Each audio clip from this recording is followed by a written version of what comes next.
All right, so we're diving into chapter 41, and Yeah. the author really takes us on a deeply personal journey here, Yeah. exploring self-discovery and healing, Hmm. and especially after facing some pretty intense physical challenges. It is. It's pretty intense stuff. Yeah, and I think what's striking is that even after battling things like meningitis, sepsis, and living with ITP for years, Right? the author still felt this need to go deeper, Mm. to kind of heal on this emotional and spiritual level. Yeah, it really makes you think. What prompted this next level of exploration? Yeah, for sure. And the chapter kind of jumps right into it, Yeah. talking about this discovery of a shield around their heart. Okay. And obviously not a literal one, but Right. an emotional barrier that prevented them from fully experiencing love. Yeah, and this concept of the shield, it really resonated with me. It Oh. speaks to the ways that we protect ourselves from emotional pain, often subconsciously. Mm-hmm. And think about it. After facing life-threatening illnesses and enduring years of chronic pain, It's understandable that someone might build up those defenses yeah, to guard their heart. it makes total sense. Yeah. But the author also talks about this feeling of confusion Right. and even shame by this shield. Mhm. So why the negative reaction? Well, I think it's because on some level, we all crave that connection Yeah. and love. Right. So when we discover these barriers within ourselves, these walls that we've unknowingly erected, it can trigger those feelings. Yeah. Self-doubt, even shame. Yeah. It's like we're failing at something that's fundamental to our human experience. Right. And for the author, this discovery really sparked this quest for understanding. Yes. Almost like an intellectual deep dive into their own psyche. Exactly. They describe being driven by this need to understand themselves completely, questioning every aspect of their being. Yeah, and it wasn't always easy. No, they talk about facing criticism for their constant questioning, almost like it was a threat to their happiness. It's interesting, isn't it? How we sometimes perceive seeking knowledge as this negative thing, Yes. especially when it comes to self-knowledge. Right. Like there's this expectation to just accept things as they are and Yeah, don't rock the boat. don't rock the boat. Yeah. But as the author's journey shows, that kind of deep introspection can ultimately lead to Yeah, profound healing and growth. absolutely. So how did the author go about this inner exploration? Well, they talk about this recurring thought pattern that they experienced, almost like a nagging headache. Okay. And instead of reaching for medication, they made a conscious decision to connect with love Sure. as a form of healing. That suggests, right, a strong belief in the mind-body connection. Mm-hmm. The idea that our thoughts and emotions can directly impact our physical well-being. Precisely. And the author doesn't just theorize about this connection. Right. They actively put it into practice. Yeah. They talk about making a deliberate choice to act from a place of love rather than fear, even when facing challenging situations. It sounds like a complete rewiring of their thought patterns and emotional responses. Absolutely. The author describes wanting a life of ease and simplicity, Mhm. believing in the power of love to create that reality. It's a bold statement, but it highlights their commitment to transforming their inner world. And yet, even with this newfound clarity and determination, Right. the author still encountered obstacles. Yeah. They mentioned feeling robotic at times, Mm-hmm. struggling to kind of articulate these profound shifts happening within them. This is where things get really interesting. Okay. The author is essentially describing a spiritual awakening, Right. a shift in consciousness that goes beyond language and logic. Okay. It's like they've tapped into a deeper level of knowing, but they're still grappling with how to integrate that experience into their everyday life. And then there's this intriguing encounter Yeah. with the creation of me before me, mirroring the author's true self. This mirroring experience is pivotal. Okay. It suggests a psychological need for validation, especially when navigating uncharted territory. Right. It's like the author needed to see their own transformation reflected back at them Right. in order to fully embrace it. Yeah. It's a powerful testament to the impact of external affirmation on our self-perception.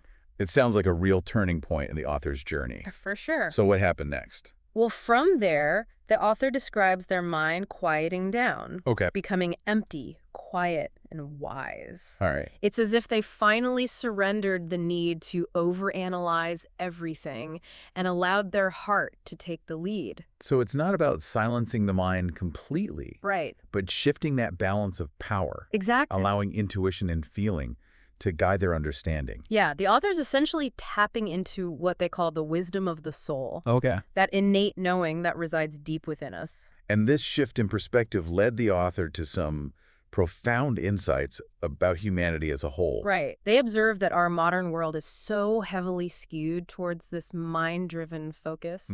We're constantly bombarded with information, analyzing, strategizing, and striving to achieve. Yeah. But in that process, we've lost touch with our hearts, with our capacity for empathy, compassion, and genuine connection. So the author's suggesting that this imbalance has created this disconnect between people, Yeah. this sense of isolation and loneliness. That's the implication. And what's fascinating is that the author also links this disconnect to a societal taboo surrounding emotional and sensual expression. Yeah. It's as if we've been conditioned to suppress our true selves, Okay. to hide our vulnerabilities and authentic desires. And that suppression ultimately leads to a sense of emptiness and unfulfillment. Right. Like we're living these half-lives, afraid to embrace the fullness of who we are. Precisely. Yeah, and the author's own journey is really a testament to that, Yeah. to the transformative power of embracing our full selves, both emotionally and sensually. And this is where the author's personal experiences Yes. with past trauma and physical limitations become really relevant. Absolutely, like they had to overcome so much Yeah. just to reclaim their body and their sense of self. It's remarkable how they transform those challenges into opportunities for growth. They don't shy away from the pain and the suffering they endured, Right. but they also highlight the strength and resilience they cultivated through those experiences. It's a powerful reminder that even in the face of adversity, there's always that opportunity for growth and transformation. Right. And that our physical experiences can often serve as catalysts for deeper spiritual understanding. The author talks about their physical body as this vessel for their soul, and how those physical limitations ultimately push them toward a deeper understanding of their spiritual self. It's a fascinating perspective. Yeah. It suggests that our physical challenges can actually help us connect more deeply Yeah. with our spiritual essence, Okay. to appreciate the fragility and preciousness of life. It's like the author is saying that our struggles, our pain, our limitations can all be Yeah. pathways to deeper wisdom and understanding. And by embracing those challenges, by working through them rather than trying to avoid them, Right. we can unlock this level of strength and resilience that we never knew we possessed. Okay, so as the author delves deeper into this spiritual exploration, Right. they openly admit to seeking validation for their experiences. Yeah. They're navigating uncharted territory, encountering these energetic shifts and spiritual phenomena that challenge their previous understanding of reality. It's understandable that they would crave that reassurance, Yeah. especially given the unconventional nature of their experiences. Right. It's like they're stepping into this whole new world, Yeah. looking for confirmation that they're not alone, Okay. that what they're experiencing is real. And this search for validation leads the author to a pivotal discovery about the role of faith in their journey. So let's unpack that. Okay. What do they learn about faith? Well, the author realized that seeking understanding out of fear actually implies a lack of faith. It's like they were trying to control the unknown, to make sense of it through logic and reason. Right. But true faith, they discovered, requires surrendering to a higher power, Okay. trusting in the process even when we don't have all the answers. Well, it's about letting go of the need to overanalyze and intellectualize everything. Yeah. And instead embracing a sense of trust and surrender. Precisely. And this realization marked a major shift for the author. Okay. They talk about how this surrender allowed them to align more fully with love, to experience a deeper sense of peace and acceptance. And it's in this space of surrender that the author encounters something truly extraordinary, light language. Yes, this is where the author's journey takes this fascinating turn. Oh. They describe light language as a form of communication that resonates deeply with their soul, Okay. a way of expressing the inexpressible. So for our listeners who might not be familiar with light language, Sure. can you kind of elaborate on what it is and how it's experienced? Certainly, light language is often described as this multidimensional form of communication Okay. that bypasses the limitations of traditional language. Okay. It can manifest as sounds, tones, vibrations, even visual symbols. Interesting.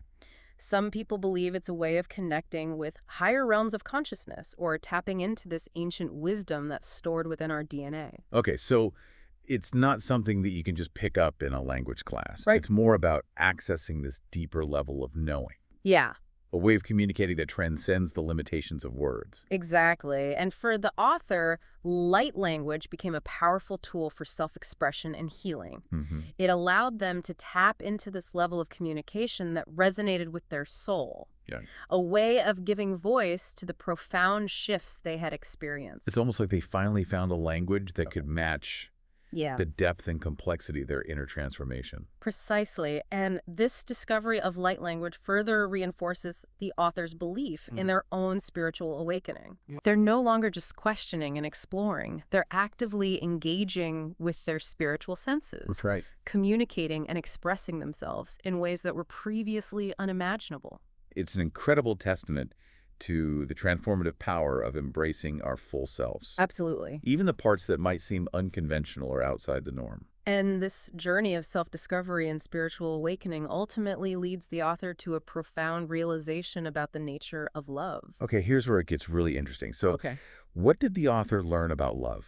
Well, they describe love as this catalyst for profound change, Okay. a force that exposed their shadows and ultimately led them to embrace their true self. Can you elaborate on that? What does the author mean by shadows?